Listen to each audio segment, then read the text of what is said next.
Are you interested in buying yourself some Haikyuu merch? From Karasuno High Team, to Nikoma High Team, Shiratorizawa Academy Team, and Fukuoka Academy Team. Go click the link in my description box now, and get some awesome discounts from 17% up to 71% off. They offer you free shipping as well. So, what are you waiting for? Link in the description.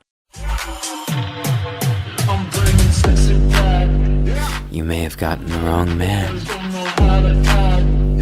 All I want is you. I'm infatuated with you. In such an absolutely endearing way.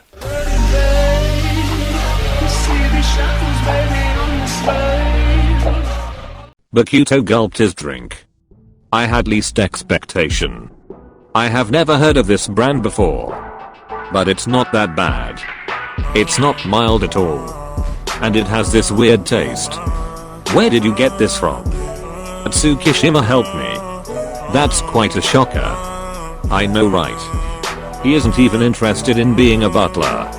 Why is he even here? I don't know. Earlier he even asked to be transferred to the artillery group. Oh, is it? Who is in command there? Yams is covering the artillery section. Oh, I see. It was Akashi's fifth drink. After emptying the glass he placed it on the table, a little too hard, resulting in low thud sound. He was aware of the situation. He felt a warm hand touch his shoulder. Hey. Is the liquor starting to get you? You don't have to drink any further. It's okay. No, I'm fine. But I won't be drinking further, or else I won't be able to hold any longer. Akashi was still in his senses. But somehow he started feeling as if he had acquired all the courage in the world to speak his mind. As if he wasn't scared about whatever the consequences of his actions would result in. Only one thing was ringing in his mind. I have to end all the sufferings. Hey Akashi. Are you listening? Stop spacing out on me. Did the drink really affect you? No, it's fine, Kotarao. I'm fine. Akashi noticed Bokuto's sudden startled expression. What? No, it's just. It's been a long time since you called me by my name. Oh. Akashi was sitting on his bed. He took off his shirt and gave a small tug at the end of Bokuto's sleeve, as if calling him to come closer. This sudden change of Akashi's mood left Bokuto clueless. Come. Are you really that drunk? Why? Don't you want it? Akashi shifted his posture coyly and looked at him with a lustful tease. He kept his fingers tracing on his lips as if he was inviting the other to kiss them. Bokuto gulped. Don't you want this now? I do. But not like this. Why? Back then you loved when I teased you on your bed like this. Akashi pulled Bokuto closer and removed his shirt, exposing his toned bare torso. Akashi got on his knees and slightly licked the upper abdomen of Bokuto. He then looked at him with the same eyes. Akashi. What's stopping you? You have me. I'm submitting to you. So that you can play with me. Just the way you want. Hey. Why aren't you starting yet? Oh, I see. It's been years. It might not be enough to turn you on. He gradually kissed all the way up from kneeling down. From his abdomen to chest to the neck, and then to the lips.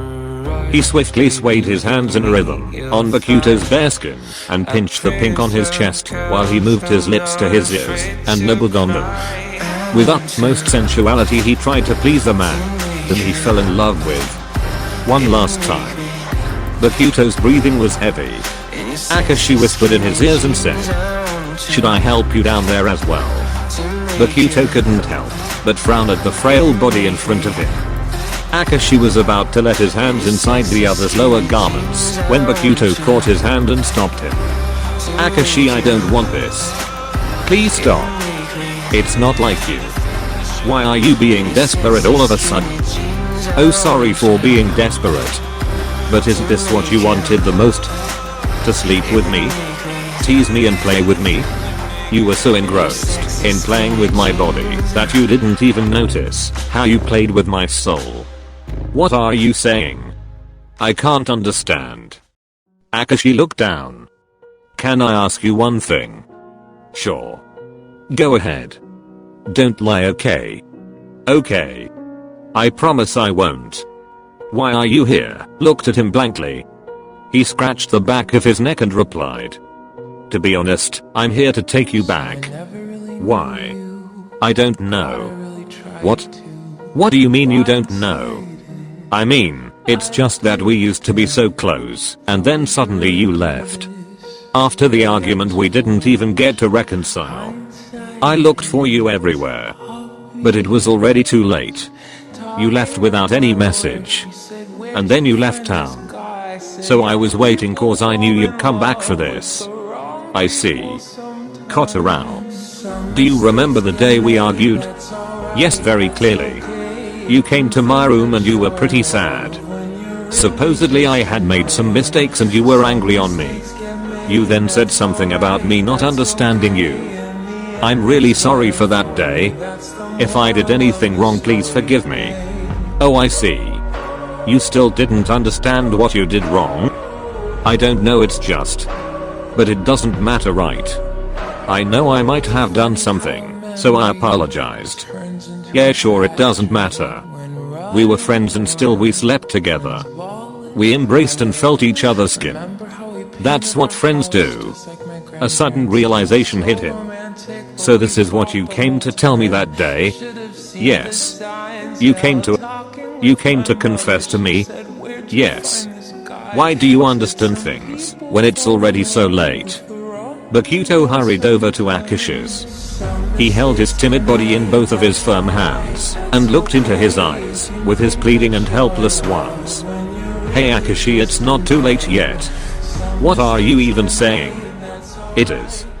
No. You think it's funny, don't you? It literally took me so many years to move on. Finally, when I was ready to give away every emotions that I had left for you, suddenly you appeared out of nowhere and you weren't even bothered about anything. I'm really sorry. You and your teasings. You kept pestering me day and night. It's easy for you, isn't it? Akashi, please listen to me. No, Bakuto-san. We belong to different worlds. I can't let what happened to Kiru-san happen to you as well. This is not how I wanted things to be. I was too immature. I wasn't even thinking of the consequences. I was more into fooling around and getting what I wanted. But Akashi had been thinking about it seriously for a longer time than I did. It hurts how all he says is true. Bakuto couldn't help but keep thinking about these over and over. Please go back, Bakuto-san. Don't go. And don't trouble me anymore. Please don't leave me. Don't make me hate you anymore. I don't. I love you. Please stop me and say that you're wrong. Please don't let this end like the last time. Say something, Bakuto. Bakuto was hurt. Akashi's words felt like needles for sure. But the hurt that inflicted on Akashi due to his own actions felt even more unbearable. He slowly walked up and started moving towards the door. Seeing this, Akashi couldn't hold back any longer. He broke down on the floor and started crying his eyes out. All the hurt that he had been suppressing all these years came gushing out at once.